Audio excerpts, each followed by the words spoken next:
itu melemparkan rokok yang belum selesai dihisap dengan sembarangan. Kemudian rokok itu tiba-tiba melayang menjauh mengikuti arus air.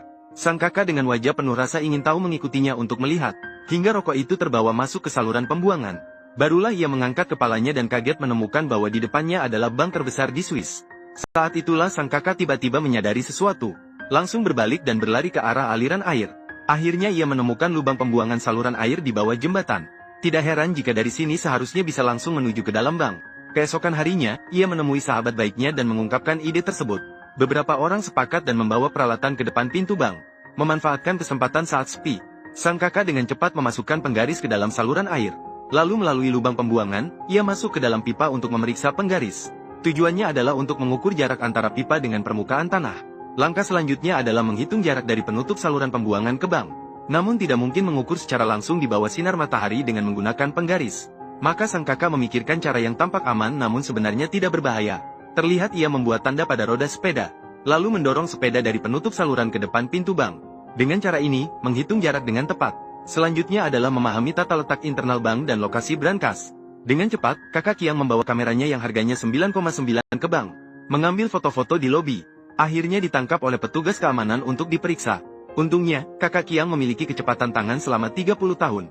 Sudah diam-diam mencabut kartu memori. Dengan begitu, kakak Kiang dan teman-temannya dengan mudah menguasai situasi internal bank. Kemudian beberapa orang membawa peralatan dan mulai menggali di dalam saluran. Namun saat menggali, tiba-tiba rekan mereka menyadari tugas yang tidak bisa diselesaikan. Sebuah kelompok perampok sedang menggali terowongan menuju dalam bank. Namun saat menggali, barulah mereka menyadari masalah yang serius. Meskipun berhasil masuk ke bank, mereka tidak bisa membuka pintu brankas. Dengan tidak ada pilihan, semua orang harus membatalkan rencana dan pulang ke rumah masing-masing. Namun perkataan tak sengaja dari pacar membangunkan kakak Kiang. Meskipun mereka tidak bisa masuk ke brankas, mereka bisa memanfaatkan petugas bank untuk membukanya sendiri. Maka kakak Kiang menemui teman-temannya dan menjelaskan rencananya. Tak lama kemudian, beberapa orang datang ke bank dengan van yang tidak mencurigakan. Kemudian menyamar sebagai pelanggan dan berbaur di lobi bank. Saat petugas bank membuka brankas, beberapa orang segera mengeluarkan senjata dan mulai bertindak. Setelah mengendalikan semua orang, rekan yang mendukung juga tiba di bank melalui saluran.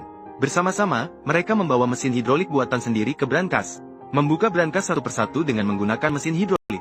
Namun pada saat itu, polisi tiba di lokasi dan mengelilingi mereka. Maka, Tuan Bai segera berbicara dengan polisi dengan hati-hati untuk bernegosiasi.